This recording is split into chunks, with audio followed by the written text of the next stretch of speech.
Sharon ప్రార్థనా మందిరం దైవ సేవకులు పాస్టర్ కె సుభాకర్ గారు మనకు దేవుని వాక్యం అందించవలసిందిగా వారిని సంతోషంగా ఆహ్వానిద్దాం.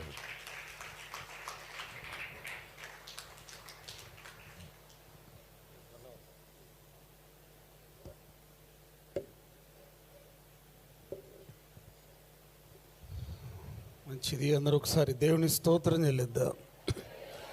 హల్లెలూయా.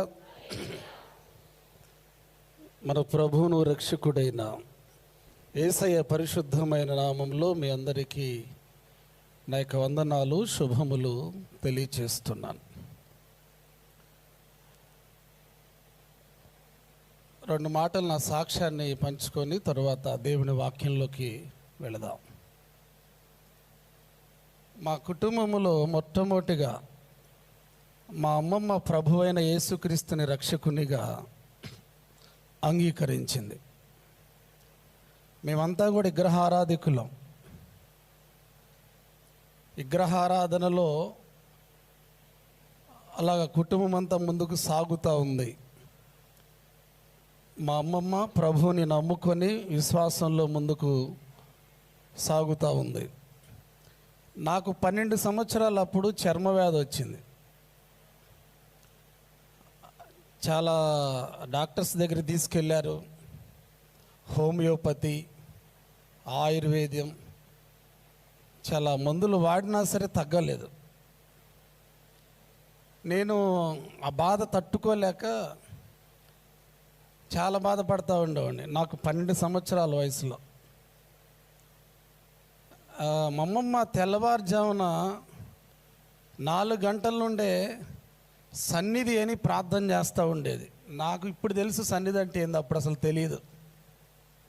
తెల్లవారుజామున 4 గంటల నుండి సన్నిధి అని మా కొరకు, కుటుంబీకుల కొరకు, ఇంకా రక్షణ పొందవలసినటువంటి వారందరి కొరకు కూడా ప్రార్థన చేస్తూ ఉండేది. నేను నిద్రపోతున్నప్పుడు మా చెవును పడతా ఉండే ఆ మాటలన్నీ కూడా. ఎక్కువగా స్తోత్రాలు చెప్పటం, ఎక్కువసేపు మౌనంగా ఉండి కనిపెట్టడం, ఇలాంటి విశ్వాసంలో ముందుకు సాగుతూ ఉంది. ఒకరోజు నేను కూడా వెళ్ళి నా కోసం ప్రార్థన చేయంటున్నా. అంటే తాను ప్రార్థన చేస్తుంది కానీ నేను వెళ్ళి అడుగుతున్నా, అమ్మమ్మ నా కోసం కూడా ప్రార్థన చేయి అని అడుగుతున్నాను. సరే, ఆ రోజు ప్రార్థన చేసింది. తెల్లవారుజామున నాకు ఒక కల వచ్చింది. ఒక తెల్లని వస్త్రాలు ధరించినటువంటి ఒక వ్యక్తి నా దగ్గరకు వచ్చి ఒక చిన్న బాటిల్ లాంటిది ఒకటి ఇచ్చి ఇది తీసుకున్నాడు. అది నా చేతుల్లోకి వచ్చింది. ఇంక నాకు మెలుగు వచ్చింది. ఇక నిద్ర పట్టలేదు. ఇక తర్వాత మా అమ్మమ్మ ప్రార్థన చేసుకుంటుంటే అక్కడికి వెళ్ళి నేను కూడా మోకరించలేదు కానీ కూర్చున్నా. అలవాటు లేదు కదా మోకరించడం. తర్వాత తన ప్రార్థన అయిపోయిన తర్వాత చెప్పానన్నమాట, ఇలాగ అమ్మమ్మ నా కలలో ఇలా కనపడింది. ఒక వ్యక్తి తెల్లని వస్త్రాలు ధరించి నా దగ్గరికి వచ్చాడు. చిన్న బాటిల్ ఇచ్చాడు. అది నా చేతిలో తీసుకున్నాను. నాకు మెలుకు వచ్చేసిందన్న. అయితే దేవుడు నిన్ను దర్శించాడు, నీకు స్వస్థత కలుగుద్ది అని చెబుతుంది. ఏంది ఇన్ని మందులు వాడిని తగ్గింది, ఈ కల వచ్చింది, దేవుడు దర్శించాడని చెబుతుంది అని నాకు ఒక ఆలోచన వచ్చింది. సరే, తెల్లవారి నుండి నా శరీరంలో ఒక మార్పు వచ్చేసింది. రోజు రోజుకి మానిపోవటం. అంతకుముందు ఎన్ని మందులు వాడినా తగ్గనటువంటిది ఎప్పుడైతే నాకు ఇలా కల వచ్చిందో నాలో ఒక మార్పు వచ్చేసి చర్మవ్యాధి అంతా కూడా కొన్ని దినాలకు పూర్తిగా నయమైపోయింది. దేవుని స్తోత్రం, హల్లెలూయా. అలాగ నేను కూడా నెమ్మదిగా ప్రార్థనకి వెళ్తాం ప్రారంభించాను. దేవుడు నా జీవితంలో చేసినటువంటి కార్యాన్ని బట్టి ప్రభు మీద నాకు విశ్వాసం కలిగింది. అలా నేను నమ్ముకున్నాం. మా కుటుంబంలో అందరం కూడా యేసుక్రీస్తుని రక్షకునిగా అంగీకరించడం జరిగింది. ఇలాగా కొన్ని దినాలకు దేవుని పరిచర్యలోకి ప్రారంభించటం, దేవుడు పరిచర్య చేయమని దర్శనం ద్వారా తెలియచేయటం, పెదకాకాని గ్రామంలో 2 ప్రాంతాల్లో దేవుని పరిచర్య చేస్తున్నాం. సగరపాలెంలో ఒక ప్రార్థనా మందిరం ఉంది. తర్వాత శంకర్ కంటి హాస్పిటల్ ఎదురు ఆపోజిట్లో సుందరయ్య కాలనీ అని ఉంటుంది. అక్కడ ఒక ప్రార్థనా మందిరం, ఈ మధ్య ఒక 10 లక్షలతో ఒక మందిరాన్ని నిర్మించాం. అక్కడ ఆ ప్రాంతానికి సువార్త పరిచర్య చేస్తానికి వెళ్తుంటే ఒక ఆమె దేవుని వాక్యం వినటానికి వచ్చి దేవుడు ప్రేరేపించబడి మందిరానికి స్థలం ఇచ్చింది. ఆ ప్రాంతంలో ఒక ప్రార్థనా మందిరాన్ని ఏర్పాటు చేశాం. ప్రతి ఆదివారం ఉదయకాలంలో 6 గంటలకు అక్కడ ఆరాధన జరుగుద్ది. రెండవ ఆరాధన 9 గంటలకు సగరపాలెంలో ఉంటుంది. ఇక అక్కడ నుండి సాయంత్రం 4 గంటలకు యనమదల, పొత్తూరు దగ్గర యనమదలైనటువంటి గ్రామంలో అక్కడ మొన్న ఈ మధ్య పరిచర్య ప్రారంభించాను. అక్కడ ఒక 10 మంది వస్తున్నారు. ఇలాగా దేవుని పరిచర్యలో ముందుకు సాగుతూ ఉన్నాను. నేను ప్రభువుని నమ్ముకోవడానికి గల కారణం ఏంటంటే, ప్రభువు నన్ను స్వస్థపరిచాడు, ప్రభువు నన్ను దర్శించాడు. ప్రభువు నన్ను దర్శించి నన్ను స్వస్థపరిచి తన పరిచర్యలో ముందుకు నడిపిస్తూ ఉన్నాడు. దేవుని స్తోత్రం, హల్లెలూయా. నేను మా పాస్టమ్మ గారు, ఆమె పేరు సలోమి. ఇప్పుడు పాట పాడిన అబ్బాయి జాన్ శామ్యుయల్. ఫస్ట్ మాకు పాప ఆశ్రిత, అమ్మాయి ఇంటర్మీడియట్ చదువుతుంది. జాన్ శామ్యుయల్ 9th క్లాస్ చదువుతున్నాడు. ఇన్స్ట్రుమెంట్ వాయిస్తాడు, ప్యాడ్ వాయిస్తాడు. మా పరిచర్య కొరకు, మా కుటుంబం కొరకు మీ అనుదిన ప్రార్థనలు జ్ఞాపకం చేసుకోవలసిందిగా ప్రభు పేరిట తెలియచేస్తున్నాను. బైబిల్ గ్రంథములో నుండి దేవుని యొక్క వాక్యాన్ని మనం చదువుకుందాం. పరమగీత గ్రంథం 1వ అధ్యాయం 7వ వచనాన్ని చదువుకుందాం. పరమగీత గ్రంథం 1వ అధ్యాయం 7వ వచనం ఫస్ట్ లైనే. నా ప్రాణప్రియుడా, నా ప్రాణప్రియుడా, నీ మందను ఎచ్చట మేపుదువు. చాలండి. బైబిల్ గ్రంథంలో మనకు 66 పుస్తకాలు ఉన్నాయి. పాత నిబంధనలో 39, క్రొత్త నిబంధనలో 27, మొత్తం 66 పుస్తకాల యొక్క సమ్మేళనమే పరిశుద్ధ బైబిల్ గ్రంథం. ఈ బైబిల్ గ్రంథంలో పరమగీత గ్రంథం 22వ పుస్తకం. ఈ పరమగీత గ్రంథంలో 8 అధ్యాయాలు, 116 వచనాలు ఉన్నాయి. బైబిల్ గ్రంథంలో ఆదికాండం నుండి ప్రకటన గ్రంథం వరకు 116 వచనాలు ఉన్నటువంటి గ్రంథం పరమగీత గ్రంథం ఒకటే. దేవుని స్తోత్రం, హల్లెలూయా. ఈ గ్రంథాన్ని జ్ఞాని అయిన సొలొమోను రచించాడు. క్రీస్తుకు పూర్వం 1014, 1020 ఆ మధ్యకాలంలో ఈ గ్రంథం రాయబడిందని బైబిల్ పండితుల యొక్క అభిప్రాయం. సొలొమోను మంచి జ్ఞానవంతుడు, వివేకం కలిగినటువంటి వాడు. ఈ పరమగీత గ్రంథంలో దేవుణ్ణి సొలొమోను ఏమంటున్నాడంటే, నా ప్రాణప్రియుడా అని అంటున్నాడు. బైబిల్లో శాబాదేశపు రాణి సొలొమోను జ్ఞానాన్ని గురించి విని ఇశ్రాయేలీయుల మీద రాజుగా నియమించినటువంటి నీ దేవుడు ఒక్కడే స్తోత్రార్హుడని సెలవిచ్చింది. తరువాత దానియేలు గ్రంథం 3వ అధ్యాయం 28, 29 వచనాల్లో బబులోను సామ్రాజ్యపు చక్రవర్తి అయినటువంటి నెబుకద్నెజరు ఏమన్నాడంటే, నీ దేవుడు పూజార్హుడు అన్నాడు. హల్లెలూయా. తర్వాత మాదీల పార్సికుల సామ్రాజ్యం చక్రవర్తి దర్యావేషు ఏమన్నాడంటే, నీ దేవుడు సమర్థుడు అన్నాడు. 147వ కీర్తన 3వ వచనంలో ఒక మాట ఉంటుంది. కోరాహ కుమారులు రాసినటువంటి కీర్తన. ఆ కీర్తనలు ఏముందంటే, యెహోవా సర్వభూమికి, చదవండి 47:2, యెహోవాయే సర్వభూమికి, యెహోవా మహోన్నతుడను భయంకరుడు, సర్వభూమికి మహారాజయ్యున్నాడు. కీర్తనలో కూడా 90వ కీర్తనలో 90, 91లోను మహోన్నతుని చాటు నివసించువాడే సర్వశక్తుని శ్రమించేవాడు. ఇలాగ ఆది కాండం నుండి ప్రకటన గ్రంథం వరకు కూడా భక్తులు దేవుణ్ణి ఈ రీతిగా వర్ణిస్తూ వస్తూ ఉన్నారు. కానీ సొలొమోను మాత్రం దేవుణ్ణి ఏమంటున్నాడంటే నా ప్రాణప్రియుడు అంటున్నాడు. దేవుని స్తోత్రం, హల్లెలూయా. చూడండి, సొలొమోను అనేటువంటి పేరు తన తండ్రి అయినటువంటి దావీదు పెట్టాడనమాట. 2వ సమూయేలు గ్రంథం 12వ అధ్యాయం 24వ వచనంలో తన తండ్రి అయినటువంటి దావీదు పెట్టినటువంటి పేరు సొలొమోను. తన తల్లి అయినటువంటి పెట్టినటువంటి పేరు సామెతల గ్రంథం 31వ అధ్యాయం 1వ వచనంలో లెమూయేలు అనేటువంటి పేరు పెట్టింది. తర్వాత ప్రవక్త కూడా ఒక పేరు పెట్టాడు. 2వ సమూయేలు గ్రంథం 12వ అధ్యాయం 25వ వచనంలో ఎదిద్యా. సొలొమోనుకు మరొక పేరు కూడా ఉంది, ప్రసంగి అని. ఈ పేరు ఎవరు పెట్టారంటే ప్రజలే ప్రసంగి అని పేరు పెట్టారు. తన తండ్రి పెట్టినటువంటి పేరేంటి? సొలొమోన్. సొలొమోన్ అంటే పేరుకి అర్థం సమాధానం. సొలొమోన్ అంటే పేరుకి అర్థం సమాధానం. తర్వాత ప్రవక్త పెట్టినటువంటి పేరు ఎదిద్యా, అనగా యెహోవాకు ప్రియుడు. లేక కొన్ని ప్రాచీన ప్రతుల్లో కొన్ని గ్రంథాలలో రాయబడినటువంటి మాటది, యెహోవాకు ప్రియుడు అని అర్థం. తర్వాత తన తల్లి పెట్టినటువంటి పేరు ఏంటంటే లెమూయేలు, అనగా ధ్యానపుత్రుడు అని అర్థం, అంటే లేక ప్రార్థనాపరుడు అని అర్థం. దేవుని స్తోత్రం.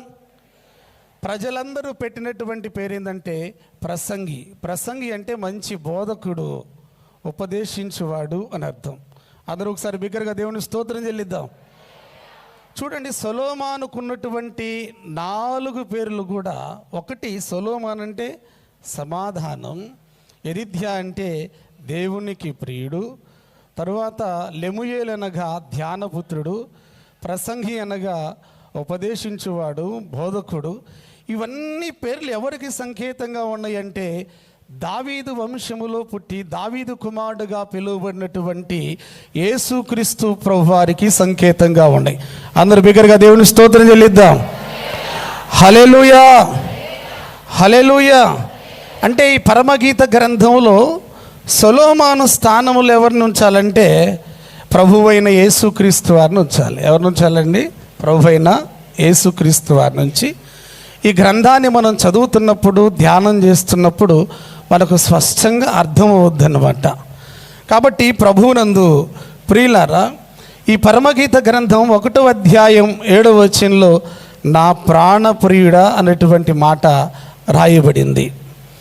ఒకటి, దీన్ని 3 భాగాలుగా విభజించి మనం ధ్యానం చేస్తే దేనిలో ఉన్నటువంటి సారాంశాన్ని మనం గ్రహించవచ్చు. ఒకటి ఏంటంటే ప్రియుడు, చెప్పాలందరూ. ఒకటి ప్రియుడు, రెండవది నా ప్రియుడు, మూడవది నా ప్రాణప్రియుడు. ఇప్పుడు చెప్పండి, ఒకటి, రెండవది, మూడవది నా ప్రాణప్రియుడు.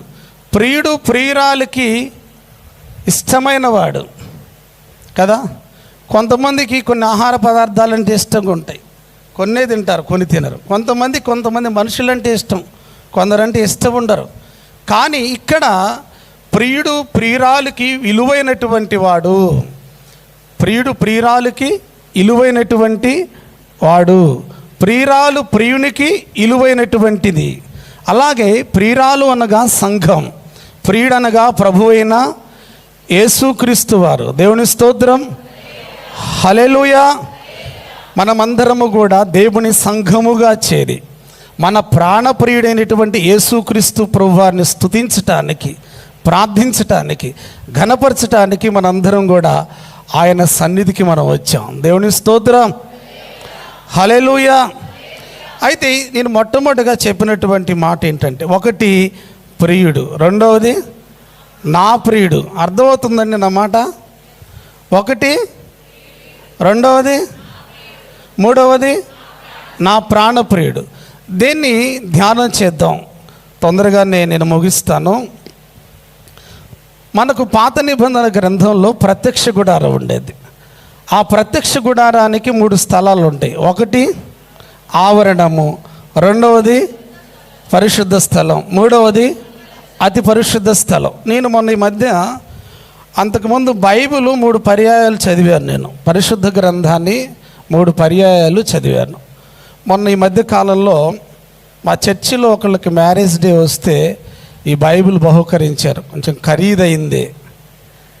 ఆ రోజు నేను ఒక తీర్మానం చేసుకున్నా, మరలా బైబిల్ ప్రారంభించాలి చదవటానికి. అంటే చదువుతున్నాం, కానీ ఈ క్రొత్తగా ఇచ్చినటువంటి ఈ బైబిల్ గిఫ్ట్గా ఇచ్చింది, మళ్ళీ చదవాలని ఒక తీర్మానంతో ప్రతి అక్షరం కూడా నా నోటితో పలకాలి. చాలామంది చదువుతారు, మౌనంగా చదువుతారు, కొంతమంది బిగ్గరగా చదువుతారు. ఒక రోజులో బైబిల్ చదివిన వాళ్ళు కూడా ఉన్నారు.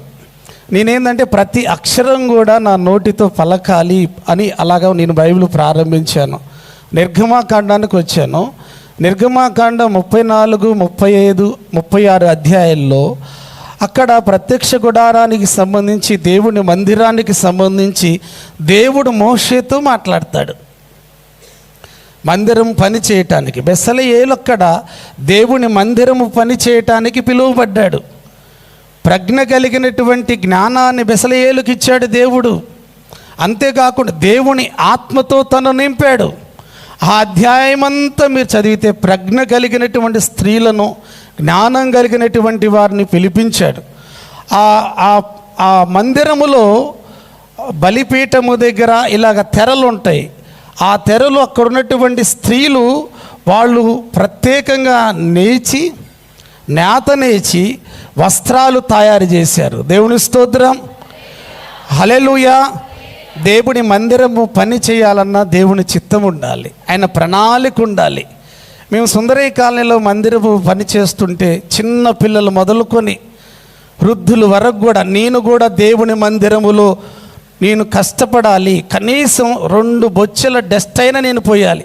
అసలు పని చేయలేనాడు కూడా, ఒక్క బొచ్చ డస్ట్ అయినా సరే మందిరం పని నేను చెయ్యాలి అని చాలామంది, అందరూ కూడా మా మినిస్ట్రీలో ఉన్న ప్రతి ఒక్కరు కూడా వచ్చి దేవుని మందిరం పని చేశారు.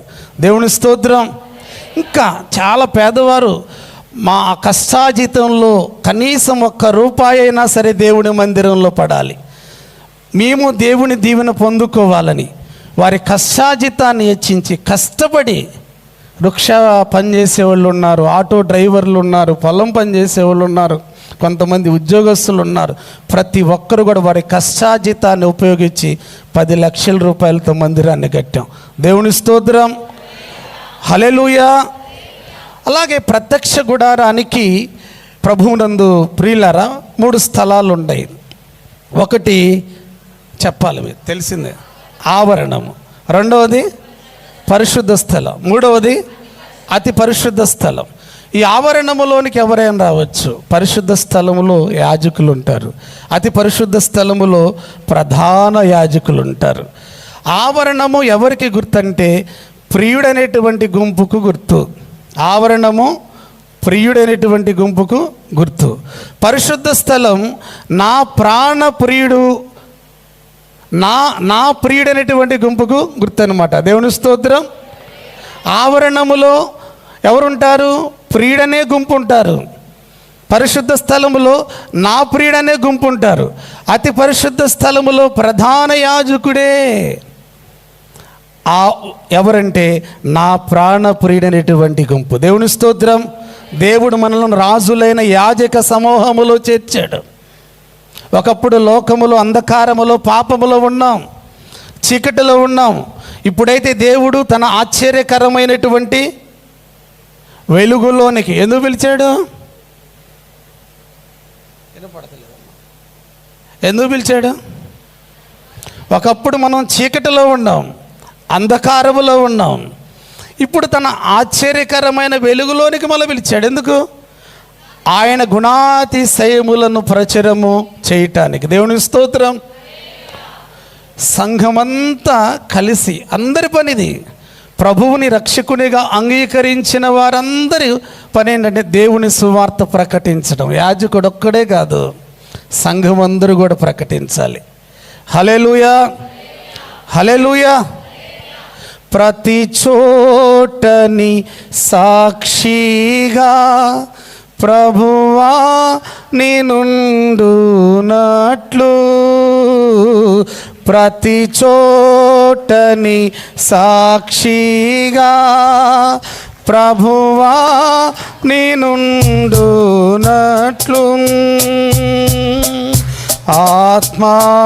ఆత్మాభిషేకము నిమ్ము ఆత్మీయ రూపుండ, ఆత్మాభిషేకం నిమ్ము ఆత్మీయ రూపుండ, ప్రియ యేసు నిర్మించితిని ప్రియమారణ హృదయం ముదమారవసిం పూనా హృదయాంతరంగమున. హల్లెలూయా. అదే రీతిగా బైబిల్ గ్రంథంలో మత్తయి సువార్త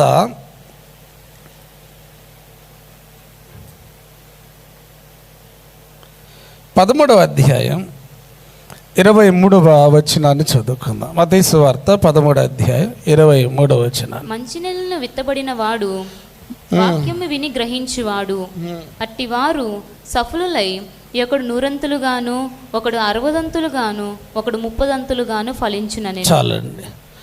ఇక్కడ కర్షకుడు అంటే రైతు విత్తనాలు ఇత్తుటకు బయలుదేరాడు. కొన్ని విత్తనాలేమో త్రోవ పక్కన పడ్డాయి, కొన్ని విత్తనాలేమో ముళ్ళ తుప్పల్లో పడ్డాయి, కొన్ని విత్తనాలేమో రాతి నీళ్ళ పడ్డాయి, కొన్ని విత్తనాలేమో మంచి నీళ్ళ పడ్డాయి. త్రోవ పక్కన పడినటువంటి విత్తనాలేమో ఆకాశ పక్షులు వచ్చి తినేసినాయి. తర్వాత ముళ్ళ తుప్పల్లో పడినటువంటి విత్తనాలు మొలిచినవి, కొంచెం పెరిగినాయి, ఈ ముళ్ళు వాటిని అణిచివేసినాయి. తర్వాత రాతి నేల పడినటువంటి విత్తనాలు కూడా మొలిచినవి, పైన మన్నుంది కానీ కింద రాయి ఉంది, అందువలన సూర్యరశ్మికి ఏమైనా ఎండిపోయినాయి. కానీ మంచి నేలలు పడినటువంటి విత్తనాలు అవి 30 దంతులుగాను 60 దంతులుగాను 100 ఫలించినాయి. దేవుని స్తోత్రం. 30 దంతులుగా ఫలించిన వారు ఎవరంటే ప్రియుడు అనేటువంటి గుంపుకు చెందినవారు. 60 దంతులుగా ఫలించిన వారు ఎవరంటే నా ప్రియుడు అనేటువంటి గుంపుకు చెందినవారు. 100 ఫలించిన వారు ఎవరంటే నా ప్రాణప్రియుడు అనేటువంటి గుంపుకు చెందినవారు. హల్లెలూయా. 30% ఫలించిన ఇంకెంత తక్కువైంది? 70. 60 దంతులుగా వచ్చిన ఇంకెంత తక్కువైంది? 40%. కానీ దేవుడు ఆశించింది ఏంది? 100 ఫలం ఫలించాలని. చూడండి, ఇస్సాకు ఆ కాలం ముందు విత్తనం విత్తినప్పుడు 100 ఫలం ఫలించింది. ఆ ప్రాంతమంతా కరువు అనుభవించారు, కానీ ఇస్సాకు మాత్రం కరువు అనుభవించలేదు. చాలామంది 30 చాలే అనుకుంటారు, 60% చాలే అనుకుంటారు. కానీ దేవుడు ఆశించేది ఏంటంటే 100కు 100. దేవుని స్తోత్రం. హల్లెలూయా. మీరు ఏ గుంపులో ఉన్నారో ఒకసారి జ్ఞాపకం చేసుకోండి. మంచి నేలను పరినటువంటి విత్తనం 30 దంతులుగా 60 దంతులుగా 100 ఫలించింది. ఆ కర్షకుడికి అనగా ఆ రైతుకి ఎంత సంతోషంగా ఉంటుందో. దేవుని స్తోత్రం. హల్లెలూయా. ఇలాంటి అనుభవంలోకి రావాలని దేవుడు కోరుకుంటూ ఉన్నాడు.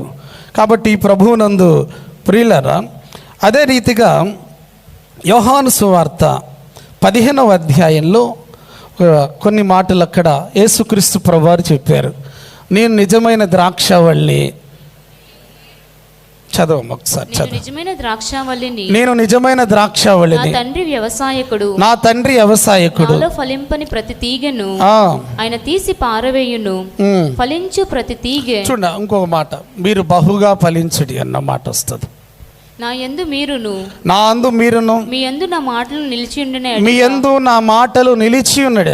ఏది ఇష్టమో అడుగుడి, మీకేది ఇష్టమో అడుగుడి, అనుగ్రహింపబడు, అది మీకు అనుగ్రహించబడు. బహుగా ఫలించట వలన, మీరు బహుగా ఫలించట వలన నా తండ్రి మహిమపరచబడును. దేవుని స్తోత్రం. నేను నిజమైన ద్రాక్షవల్లిని, మీరు తీగలు. అంటే నిజంగా ద్రాక్షవల్లి కూడా ఉందా?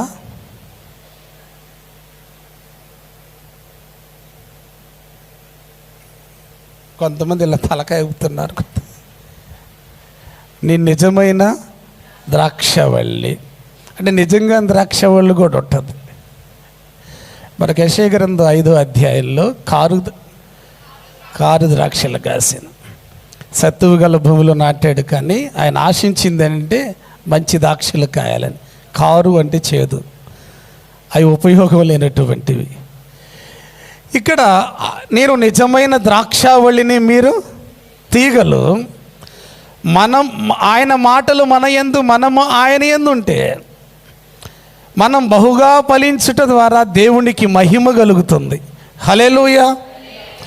అపోస్తుడైన పౌలు గలతీయులకు రాసినటువంటి పత్రిక 5వ అధ్యాయం 22వ వచనం నుండి, అయితే ఆత్మఫలమేమనగా ప్రేమ, సంతోషము, సమాధానము, దీర్ఘశాంతము, దయాళత్వం, మంచితనం, విశ్వాసము, సాత్వికము, ఆశానిగ్రహం. చూడండి, పౌలు అంటున్నాడు, అయితే ఆత్మఫలమేమనగా, ఫలము ఒకటే, దానిలో ఉన్న తొనలు ప్రేమ. ఇవన్నీ 9 ఆత్మఫలం. ఇవి మనలో ఫలించాలని అపోస్తలుడైన పౌలు చెబుతున్నాడు. దేవుని స్తోత్రం, హల్లెలూయా. ఇవి మనలో ఫలించాలంటే మార్కు సువార్త 7వ అధ్యాయం 21వ వచనంలో రాయబడినవి మనుషుని హృదయంలోనివి, అవి ముందర తీసివేసుకోవాలి. లోపల నుండి అనగా మనుషుల హృదయములో నుండి దురాలోచనలు, జారత్వం, దొంగతనములు, ఇవన్నీ మనుషుల హృదయములో ఉన్నవి. అవి ఆత్మ ఫలములో ఉన్నటువంటివి. ప్రేమ, సంతోషము, దయాళత్వం, మంచితనం, ఆసన్, ఇవన్నీ ఫలింపకుండా చేస్తున్నాయి. వాటన్నిటిని తీసివేసుకోవాలి. హల్లెలూయా. కాబట్టి ప్రభువునందు ప్రియులరా, యోహాను సువార్త 15వ అధ్యాయంలో మనం బహుగా ఫలించుట ద్వారా దేవునికి మహిమ వస్తుందట. ఫలించటం వేరు, బాగా ఫలించటం, బహుగా ఫలించటం. ఒకటి ఫలించటం, రెండవది బాగా ఫలించటం, మూడవది బహుగా ఫలించటం. ఫలించటం అన్నది ప్రియుడనే గుంపుకు చెందింది. బాగా ఫలించటం అన్నది నా ప్రియుడనే గుంపుకు చెందింది. బహుగా ఫలించటం అన్నది నా ప్రాణ ప్రియుడనేటువంటి గుంపుకు చెందింది. దేవుని స్తోత్రం. మీరు ఎలా ఉన్నారో ఒకసారి జ్ఞాపకం చేసుకుందాం. మీకే కాదు, నాకు కూడా. దేవుని వాక్యం వాడి అయిన 2 అంచులు గల ఖడ్గం వంటిది. ఖడ్గానికి 2 పక్కల పొదును ఉంటుంది. బోధించి నన్ను సరిచేసెత్తి, బోధ అయిన మిమ్మల్ని కూడా సరిచేసెత్తి. దేవుని వాక్యాన్ని అంటే అపార్థం చేసుకోకూడదట. అపార్థం చేసుకుంటే హాని, అర్థం చేసుకుంటే అది మనకు ఆశీర్వాదం. దేవుని స్తోత్రం చెల్లిద్దాం. హల్లెలూయా. కాబట్టి దేవుడు బహుగా ఫలించాలని కోరుకుంటున్నాడు. బహుగా ఫలించాలని కోరుకున్నాడు. ఇంకొక విషయం చెబుతాను. బైబిల్లో చాలామంది కుమార్తెల గురించి ప్రస్తావన ఉంది. ఫరో కుమార్తెల గురించి కూడా రాయబడింది. సొలొమోను పతనం అవటానికి గల కారణం అదే. ఫరో కుమార్తెలు వివాహం చేసుకోవద్దంటే వివాహం చేసుకున్నాడు, అదొకటి. కానీ ప్రాముఖ్యంగా ఒకటి బబులోను కుమార్తెలు ఉన్నారు. బబులోను కుమార్తెలు అనగా లోకంలో పాపములో ఉన్నటువంటి వారు. ఒకప్పుడు మనం కూడా అలాగే ఉన్నాం. దేవుడు ఎవరో తెలియక లోకంలో బ్రతికిన వారు. యేసుక్రీస్తు ప్రభువారు సిలువ మోసే సందర్భంలో ఆయన ఒక మాట మాట్లాడాడు. యెరూషలేము కుమార్తెలారా, నా కోసం మీరు ఏడవద్దు, మీకోసం మరి ఏడ్చి ప్రార్థన చేస్తున్నారా? రోదన చేయి స్త్రీలను కనుగొనుడి. సంఘంలో కన్నీరు కార్చేవాళ్ళు ఉండాలి, ప్రార్థన చేసేవాళ్ళు. నేను ప్రతిరోజు మీ లైవ్ చూస్తాను. షారోన్ బైబిల్ మినిస్ట్రీస్ అని లైక్ ఉంటుంది, చూడండి, కామెంట్ కూడా ఉంటుంది. నేను ప్రతిరోజు చూస్తాను.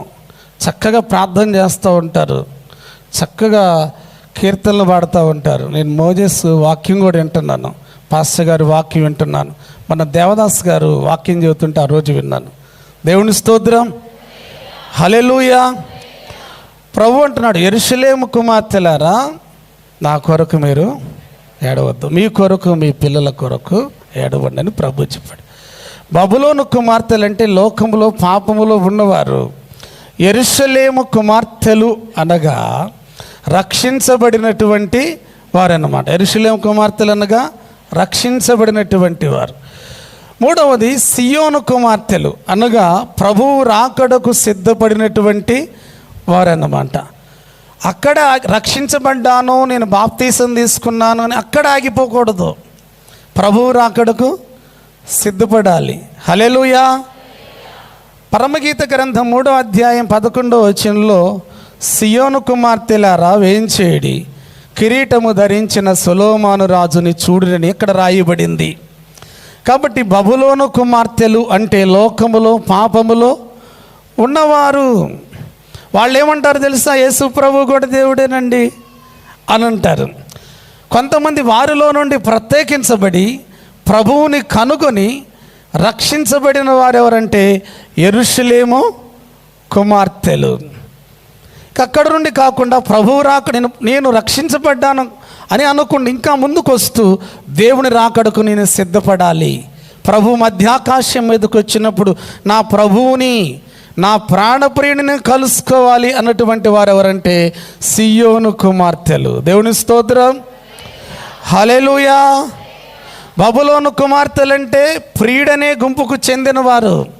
యెరూషలేము కుమార్తెలంటే నా ప్రియుడనే గుంపుకు చెందినవారు. సియోను కుమార్తెలంటే నా ప్రాణప్రియుడైనటువంటి గుంపుకు చెందినవారు. దేవుని స్తోత్రం. హల్లెలూయా.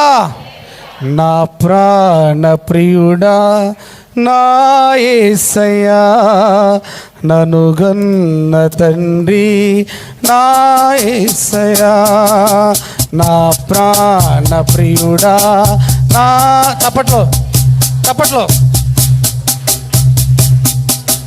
నా యేసయ్యా పూజింతును పూజార్హుడా, భజింతును భవధీరుడా, పూజింతును పూజార్హుడా, భజింతును భవధీరుడా. నీవుగాక ఎవ్వరు నాకు లేరయ్యా, నీవుగాక ఎవ్వరు, నీవే నీవే నా ప్రాణము, నీవే నీవే నీవే నీవే నా ప్రాణము, నీవే నీవే నా సర్వము, నా ప్రాణప్రియుడా నా యేసయ్యా, అనుగన్న తండ్రి. ఒంటరినై తోడు లేక దూరమైతిని, ఓదార్చేవారు లేక భారమైతిని, ఒంటరినై తోడు లేక దూరమైతిని, ఓదార్చేవారు లేక భారమైతిని. తండ్రి నీ తోడు లేక మోడునైతిని. చప్పట్లో. తండ్రి నీ తోడు లేక మోడునైతిని, తండ్రి నీ తోడు లేక మోడునైతిని, తండ్రి నీ తోడు లేక మోడునైతిని. నీ తోడు దొరికాక చిగురించి తిని, నీ తోడు దొరికాక చిగురించి తిని. నీవుగాక ఎవ్వరు నాకు లేరయ్యా, నీవుగాక ఎవ్వరు నాకు లేరయ్యా, నీవే నీవే నా ప్రాణము, నీవే నీవే నా సర్వము. అందరూ పడదాం. నీవే నీవే నా ప్రాణము, నీవే నీవే నా సర్వము, నా ప్రాణప్రియుడా నా యేసయ్యా, నన్ను గన్న తండ్రి నా యేసయ్యా, పూజింతును పూజార్హుడా, భజింతును భవధీరుడా, పూజింతును పూజార్హుడా, భజింతును భవధీరుడా. పూజింతును పూజార్హుడా, భజింతును భవధీరుడా. పూజింతును పూజార్హుడా, భజింతును భవధీరుడా. పూజింతును పూజార్హుడా, భజింతును భవధీరుడా. పూజింతును భజింతును భవధీరుడా. నీవుగాక ఎవ్వరు, నీవుగాక ఎవ్వరు, నీవే నీవే నా ప్రాణము, నీవే నీవే నా సర్వము, నీవే నీవే నా ప్రాణము, నీవే నీవే నా సర్వము. హల్లెలూయా. అందరూ బిగ్గరగా దేవుని స్తోత్రం చెల్లిద్దాం. హల్లెలూయా. మనమందరము కూడా సియోను కుమార్తెల వలె ప్రభు రాకడ కొరకు ఎదురు చూడవలసినటువంటి వారమై ఉన్నాం. ఇంకా ఎంతోమంది బబులోను కుమార్తెల వలె ఉన్నారు. కొంతమంది యెరూషలేము కుమార్తెలు రక్షించబడ్డారు. లోకములో ఉన్న వారికి సువార్త చెప్పి రక్షణ మార్గములోనికి నడిపించారు. రక్షించబడినటువంటి వారందరినీ ప్రభు రాకడకు సిద్ధపరచాలి. దేవుని స్తోత్రం. హల్లెలూయా. తర్వాత మత్తయి సువార్త 25వ అధ్యాయం. మనకు మత్తయి సువార్త 25వ అధ్యాయం అనగానే మనకు 10 మంది కన్యకలను గురించి రాయబడి ఉంటుంది. మనకు బైబిల్లో 4 సువార్తలు ఉన్నాయండి. 4 సువార్తలు 4 దిక్కుల వంటివి. 4 సువార్తలు 4 దిక్కుల వంటివి. మనం ఈ భూభాగం మీద ఎటు వెళ్ళాలో దిక్కు చూచుంటే వెళ్ళిపోతాం, అవునా కదా? అలాగే ఈ 4 సువార్తలు కూడా మనకు బైబిల్ గ్రంథంలో మత్తయి సువార్త, మార్కు సువార్త, లూకా సువార్త, యోహాను సువార్త.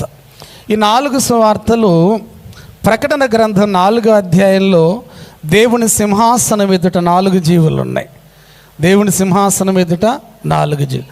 మొదటి జీవి అయ్యో సింహం వంటిది, రెండవ జీవి దూడ వంటిది, మూడవ జీవి మనుష్యుని ముఖం వంటిది, 4వ జీవి ఎగురుచున్న పక్షిరాజు వంటిది. మొదటి జీవి మత్తయి సువార్తకు గుర్తు, రెండవ జీవి మార్కు సువార్తకు, మూడవ జీవి లూకా సువార్తకు, 4వ జీవి యోహాను సువార్త, అంటే పక్షిరాజుకు సంబంధించింది. దేవుని స్తోత్రం. హల్లెలూయా. ఈ మత్తయి సువార్తలో 4 సువార్తల్లో ప్రభు రాకడ గురించి రాయబడ్డాయి.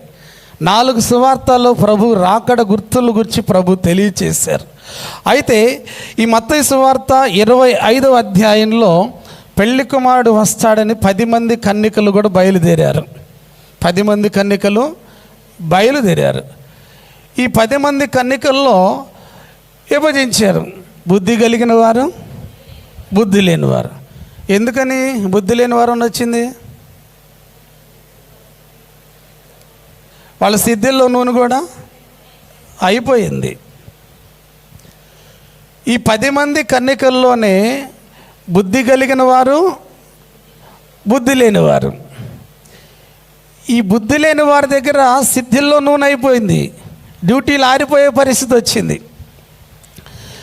ఈ బుద్ధి కలిగిన వారిని అడుగుతున్నారు, మంచి నూనె ఇస్తారంటే ఇది మీకు మాకు సరిపోదు, అంగడికి వెళ్ళి కొనుక్కొచ్చుకోండి. అంగడి అంటే ఏంది? అంగడి అంటే కొట్టు. అంగడి అనగా ఆత్మీయంగా దేవుని సంఘమే. సువార్త అన్యజనులకి, సువార్త అన్యజనులకి, ఉపదేశము సంఘములో ఉన్నవారికి. ఉపదేశం ఏం చేస్తుందంటే సరిచేసిద్ది, సవరించిద్ది, మన జీవితాన్ని మార్చిద్ది. అందుకే నిందా చెప్పాను, దేవుని వాక్యం అపార్థం చేసుకొనకూడదు. అర్థం చేసుకొని మన జీవితాన్ని మనం సరిచేసుకోవాలి. కొన్ని సందర్భాల్లో దేవుని వాక్యం దైవజనులు చెబుతున్నప్పుడు దేవుడు మనతోనే మాట్లాడుతున్నట్టుండిద్ది. నిజం, దేవుడు నీతో మాట్లాడుతున్నాడు. ఎందుకంటే నీ జీవితాన్ని సరిచేసుకోమని చెబుతున్నాడు. హల్లెలూయా, హల్లెలూయా.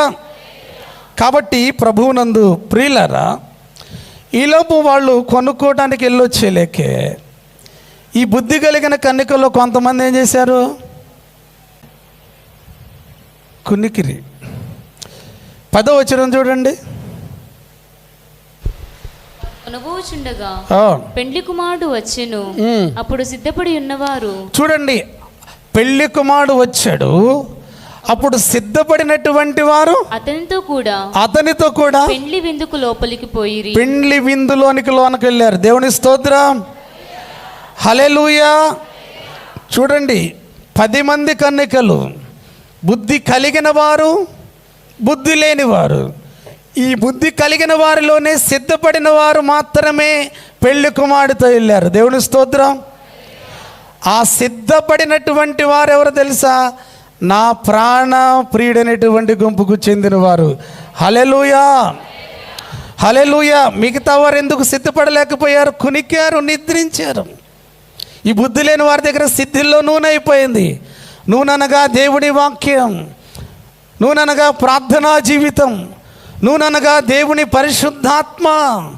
రేపు యేసుక్రీస్తు ప్రభువారు మధ్యాకాశానికి వచ్చినప్పుడు మనం కూడా ఆ మధ్యాకాశంలోకి ఎత్తబడాలి అంటే, ప్రభు మనల్ని ఆకర్షించాలి అంటే దేవుని వాక్యం ఉండాలి, ప్రార్థనా జీవితం ఉండాలి, పరిశుద్ధాత్మ ఉండాలి. సువార్తికుడైన ఫిలిప్పు నపుంసకుడికి బాప్తీసం ఇచ్చిన తరువాత పరిశుద్ధాత్మతో వెళ్ళిపోయాడు. ఏలియా అగ్నిరథములతో పరలోకానికి కొనిపోబడ్డాడు. ఆనోకు దేవునితో నడిచిన కనుక అతడు మరణించకుండగా ప్రభువు అతన్ని కొనిపోయాను. దేవుని స్తోత్రం, హల్లెలూయా, హల్లెలూయా. మరి ప్రభు రాకడకు మీరు అందరూ సిద్ధపడతారా? సిద్ధపడతారు, తలగా ఊపడం కాదు. దేవుని వాక్యం అంతరంగంలో ఉండాలి. నేను 5వ తరగతి చదువుకుంది, మా పాస్టమ్మ గారు ఎక్కువ చదువుకుందా. 5 చదివి 6th వెళ్ళాను, మానేసేసాను, చదవాల. చదివితే ఒకవేళ ఈ బైబిల్ పట్టుకునేవాడిని కాదేమో. ఆయన ప్రణాళిక, ఆయన మనం ఏదో అనుకుంటామండి. మన తలంపులు వేరు, ఆయన తలంపులు వేరు. మన త్రోవలు వేరు, ఆయన త్రోవలు వేరు. మన ఎడల దేవునికున్న తలంపులు బహు విస్తారములని రాయబడ్డాయి. మనం మన పిల్లల విషయంలో ఎంత గొప్పగా ఆలోచిస్తామో, దేవుని పిల్లలమైన మన విషయంలో కూడా దేవుడు అంత ఉన్నతంగా ఉంటాయి. హల్లెలూయా, హల్లెలూయా. ఆయన చిత్తమే మన జీవితంలో జరిగిస్తాడు. దేవుని చేతిలో పడట బహు భయంకరం. భక్తుడు అంటున్నాడు, ఆకాశంలోకి వెళ్ళిన అక్కడున్నావు, భూమి కిందకి వెళ్ళిన అక్కడున్నావు. అర్థమవుతుందా? నువ్వెక్కడ దేవుని చిత్తాన్ని కాదని ఎంత పక్కకు వెళ్ళిపోతున్నా, ఎక్కడెక్కడో తిరుగుతున్నా, తీసుకొచ్చి దేవుడు ఎక్కడే పడనుగుతాడు. అది ఖాయం. అర్థమవుతుందా? దేవుని చిత్తం కాదని పక్కకి వెళ్ళిన వారు తిప్పలు కాదు. యోనా విషయంలో ఏమైంది? యోనాకే కాదు, వాడలో ఉన్న వారంతా తిప్పలు వచ్చినాయి. హల్లెలూయా, హల్లెలూయా. కాబట్టి సిద్ధపడిన వారందరూ కూడా పెళ్లి కుమార్తె వెళ్ళారు. మిగతా వాళ్ళ పరిస్థితి ఏంది? ఎక్కడున్నారు వాళ్ళు? పెద్ద చెప్పమ్మా, మైక్ ఉందా? హల్లెలూయా. యేసుక్రీస్తు ప్రభువారు త్వరగా రాబోతున్నాడు. ప్రభు శిష్యులు అడిగారు, రాకడ గుర్తులేంది. ఆయనకు రాకడకు ముందు అక్కడక్కడ భూకంపాలు, కరువులు, తెగుళ్ళు ఎన్నో వస్తాయి. కరోనాలో ఎంత భయంకరం అండి, చాలా భయంకరం. ఏ నిమిషానికి ఏ కబురు వస్తుందో తెలియదు. ఎటు చూసిన అంబులెన్స్ ఆరన్లు. ఒకళ్ళనొకళ్ళని దగ్గరికి వెళ్ళటానికి లేదు, పలకరించడానికి లేదు. చాలా భయంకరమైన పరిస్థితి. అలాంటి కరోనా నుండి దేవుడు నిన్ను, నన్ను, మనలందరినీ బ్రతికించాడు. ఆయన ప్రణాళిక ఏదో ఉంది. ఒక వ్యక్తి మరణపు అంచుల్లోకి వెళ్ళిన తర్వాత దేవుడు బ్రతికించాడంటే ఆయన ప్రణాళిక ఏదో నీ ద్వారా జరిగిస్తాడు. దేవుని స్తోత్రం, హల్లెలూయా, హల్లెలూయా. యేసుక్రీస్తు ప్రభు రాకడ గుర్తులు జరుగుతున్నాయి. అక్కడక్కడ యుద్ధాలు, కరువులు, భూకంపాలు, తెగుళ్ళు వస్తూనే ఉన్నాయి. ఎన్ని ప్రభు రాకడ గుర్తులు. ఆ రాకడ గుర్తులు గుర్తెరిగి మనం ప్రభు రాకడకు మనం సిద్ధపడాలి. ప్రభు మధ్యాకాశంలోకి వచ్చినప్పుడు దెస్సలోనికి రాసిన మొదటి పత్రిక 5వ అధ్యాయం 16వ వచనం నుండి కావాలి. అక్కడ ఆయన ఎలా వస్తాడని, ప్రధాన దూత శబ్దముతోనూ దేవుని బూరతోనూ పరలోక ఆర్భాటముతోను ప్రధాన దూత శబ్దముతోను దేవుని బూరతోను పరలోకము నుండి ప్రభు దిగి వస్తాడు. చాలండి. ఆర్భాటముతో వస్తాడు, ప్రధాన దూత శబ్దముతో దేవుని బూరతో పరలోకం నుండి ప్రభు దిగి వస్తాడు. ఆయన మధ్యాకాశం మీదకి వచ్చినప్పుడు ఆయనను మనం ఆకర్షించగలిగితే, మనము కానీ ఆ రెండవ రాకళ్ళు ఎత్తబడగలిగితే మధ్యాకాశంలో పెండ్లి విందులో మనం ఉంటాం. ఆ పెండ్లి విందు ఎన్ని సంవత్సరాలు తెలుసా? 7 సంవత్సరాలు. ఎవరు సిద్ధపడిన వారు మాత్రం ఎత్తబడతారు, మిగిలిన వారు ఎడవబడతారు. సిద్ధపాటు లేని వారు ఎడవబడతారు. ఎడవబడిన వారికి 7 ఏళ్ల శ్రమలు ఉంటాయి. శ్రమలలో 7 ఏళ్ల శ్రమల కాలంలో 2 రకాలుగా ఉంటాయి. సాధారణమైనటువంటి శ్రమలు ఉంటాయి, ఒక 3.5 సంవత్సరాలు. ఒక 3.5 సంవత్సరాలు భయంకరమైన శ్రమలు ఉంటాయి. దేవుని స్తోత్రం. భూమి పుట్టినది మొదలుకొని ఆది కాండం నుండి ప్రకటన గ్రంథం వరకు లేనటువంటి భయంకరమైన శ్రమలను చవి చూడవలసి వస్తుంది. కారణం యేసుని నమ్మలేదు గనుక, కారణం యథార్థంగా బ్రతకలేదు గనుక, కారణం లోకంలో పాపములోనే ఉన్నారు గనుక, సువార్త విని కూడా మార్పు చెందలేదు గనుక వారందరి పరిస్థితి చాలా భయంకరమైనటువంటి పరిస్థితి. అప్పుడు రొమ్ము కొట్టుకుంటారంట. ప్రకటన గ్రంథంలో 6వ అధ్యాయంలోనూ 9వ అధ్యాయంలో రాయబడింది, మనిషికి మరణం దూరం అవుద్దంట. మనిషికి మరణం. ఆ 7 ఏళ్ల శ్రమల కాలంలో ఆ శ్రమను తాళలేక తట్టుకోలేక మనిషి మరణిద్దామని వెళ్తే మనిషికి మరణం ఏమవుద్దంటే దూరం అయిపోద్ది. చూడండి, ఎందుకంటే ఆ 7 ఏళ్ల శ్రమలను అనుభవించాల్సిందే, తప్పదిక. చాలా భయంకరమైనటువంటి పరిస్థితి. హల్లెలూయా, హల్లెలూయా. శ్రమలు కలుగు నయ్యో వినండి, 7 ఏళ్ల మహా శ్రమలు కలుగు నయ్యో వినండి. శ్రమలు సర్వమతములకును, శ్రమలు సకల దేశములకును, శ్రమలు సర్వమతములకును, శ్రమలు సకల దేశములకును, క్రమములేని క్రైస్తవులకు కనని వినని కఠిన బాధలు. క్రమములేని క్రైస్తవులకు కనని వినని కఠిన బాధలు. శ్రమలు కలుగు నయ్యో వినండి, 7 ఏళ్ల మహా శ్రమలు కలుగు నయ్యో వినండి. హల్లెలూయా, హల్లెలూయా. ఇంకొక విషయం చెప్పి ముగిస్తాం. ప్రార్థన విషయంలో ఒక 3 మాటలు చెప్తాను. ప్రార్థన, వ్యక్తిగత ప్రార్థన ఉంటుంది, కుటుంబ ప్రార్థన, సంఘములో ప్రార్థన ఉంటుంది. సంఘ ప్రార్థన ద్వారా సంఖ్యలు విడిపించబడ్డాయి, బంధించబడిన పేతురుకు విడుదల కలిగింది. సంఘ ప్రార్థనలో అంత శక్తి ఉంది. సంఘము ప్రార్థన చేసినప్పుడు దేవుడు అద్భుతాన్ని జరిగిస్తాడు. హల్లెలూయా. సాధ్యమైనంత మట్టికి సంఘములో జరిగే ప్రతి ప్రార్థనలో ఏకీభించాలి. సంఘములో జరిగే ప్రతి ప్రార్థనలో ఏకీభించాలి, మానుకోకూడదు. మీరు రావాలి, అనేక మందిని నడిపించాలి. హల్లెలూయా. మానుకొనటం మంచిది కాదు. మనము దేవుని పని కొరకు పూనుకోవాలి, మానుకోవటం మంచిది కాదు. సంఘ ప్రార్థన ద్వారా సంఖ్యలు విడిపించబడ్డాయి, బంధకాల నుండి విడిపించబడ్డారు. దేవుని స్తోత్రం చెల్లిద్దాం. హల్లెలూయా. కుటుంబ ప్రార్థన, ఏబు చుట్టూ, ఏబు కలిగిన సమస్తం చుట్టూ కూడా కంచె వేయబడింది. కారణం తన కుటుంబ ప్రార్థన. ఈనాడు కుటుంబ ప్రార్థనలు తక్కువైపోయినాయి. అర్థమవుతుందా? ప్రతిరోజు ఇంటిలో కుటుంబ ప్రార్థన జరగాలి. మీరు చేసే కుటుంబ ప్రార్థన మీకు, మీ బిడ్డలకు, మీ కుటుంబానికి కంచెలాగా ఉంటుంది. అపవాది రాలేడు. దేవుని స్తోత్రం. తర్వాత వ్యక్తిగత ప్రార్థన, ఇది చాలా ప్రాముఖ్యమైనది. ప్రతి వ్యక్తి కూడా వ్యక్తిగత ప్రార్థన చేయాలి. ఆ వ్యక్తిగత ప్రార్థనలో నీవు ప్రభు ఉంటాడు. ప్రతి వ్యక్తికి వ్యక్తిగత ప్రార్థన చాలా అవసరం. దేవుని స్తోత్రం, హల్లెలూయా. చాలామంది సాధారణ ప్రార్థనలు చేస్తారు. ప్రార్థించటం, తర్వాత బాగా ప్రార్థించటం, తర్వాత బహుగా ప్రార్థించటం. చెప్పండి, ఒకటి ప్రార్థించటం ఏదో ఆచారంగా అలవాటుగా, తర్వాత రోజు ఒక 10 నిమిషాలు ప్రార్థన చేశారనుకున్నా, ఈరోజు గంట సేపు ప్రార్థన చేశాను అనుకుంటాం, బాగా ప్రార్థన చేశాను అనుకుంటాం. దానియేలు కూడా ముమ్మారు ప్రార్థన చేశాడు.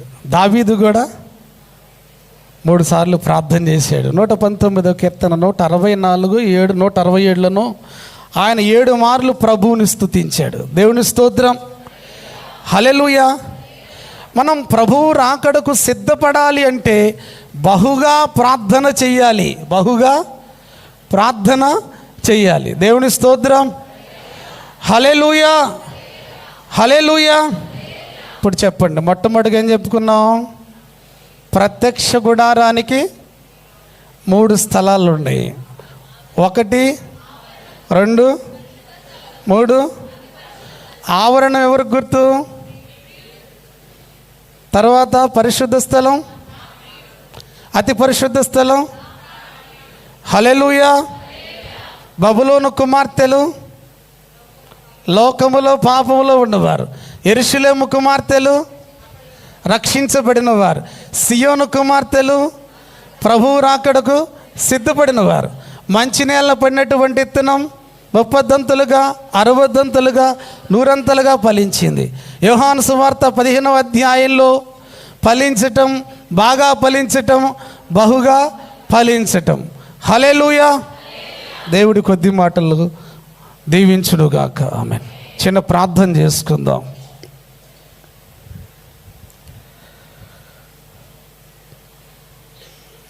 పరిశుద్ధుడు అయిన తండ్రి యేసుక్రీస్తు ప్రభువా, ఈ రాత్రి నాయన మేమందరము కూడా నీ సన్నిధిలో చేరి ప్రార్థించటానికి, నీ వాక్యము ధ్యానము చేయటానికి మీరు చూపిన కృపను బట్టి వందనాలు. ఉపవాస ప్రార్థనలోకి ప్రభువా నేను కూడా ఏకీపించటానికి గొప్ప భాగ్యము నాకు ఇచ్చావు నాయన. తండ్రి నీకు స్తోత్రములు. ప్రభువా, చెప్పబడిన లేఖన భాగం ఫలించుటకు కృప చూపించండి, బహుగా ఫలించుటకు సహాయము దయచేయండి ప్రభువా. నీ వాక్యము నన్ను బ్రతికించెను, బాధల్లో నాకు నెమ్మది ఇచ్చెను నాయన. ఆకాశము భూమి గతించును కానీ నా మాటలు గతించవని సెలవిచ్చెను మా దేవా. నీకే స్తోత్రములు. నీ మాటలు మమ్మల్ని బ్రతికిస్తాయ్యా. వేదనలో, దుఃఖములో, నెమ్మది లేని పరిస్థితిలో ఉన్న మా జీవితాలకు, మా బ్రతుకులకు నాయన ఆదరణ కలిగించే మాటలు, ఎంత గొప్పని మాటలు.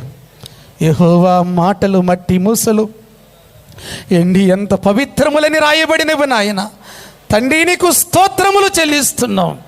అందరం ప్రార్థన చేద్దాం. ఒక్క నిమిషం అందరం ప్రార్థన చేద్దాం. అందరం ఒక్క నిమిషం ప్రార్థన చేద్దాం. పరిశుద్ధాత్మదేవా, నీ కార్యమును జరిగించండి నాయనా. తండ్రి నీకు స్తోత్రములు చెల్లిస్తున్నాం ప్రభువా. బిడ్డల అంతరంగాలలోనైనా వాక్యమును భద్రపరచమని, మేలు చేసి మహిమ ఘనత ప్రభావములు మీరు పొందమని, మా ప్రభువును మా రక్షకుడైన మా కొరకు త్వరగా రానయ్యున్న యేసుక్రీస్తు వారి ఉన్నతమైనటువంటి నామములో ప్రార్థన చేయుచున్నాము తండ్రి. అందరం బిగ్గరగా ఆమేన్ చెబుదామండి. సరే, మంచిది. వాక్యం విన్న మీ అందరూ కూడా ప్రత్యేకమైన వందనాలు తెలియజేస్తున్నాను. నాకు ఈ అవకాశాన్ని ఇచ్చినటువంటి దైవచెల్లు విజయ్ కుమార్ పాస్టర్ గారికి ప్రత్యేకమైన వందనాలు తెలియజేస్తున్నాను.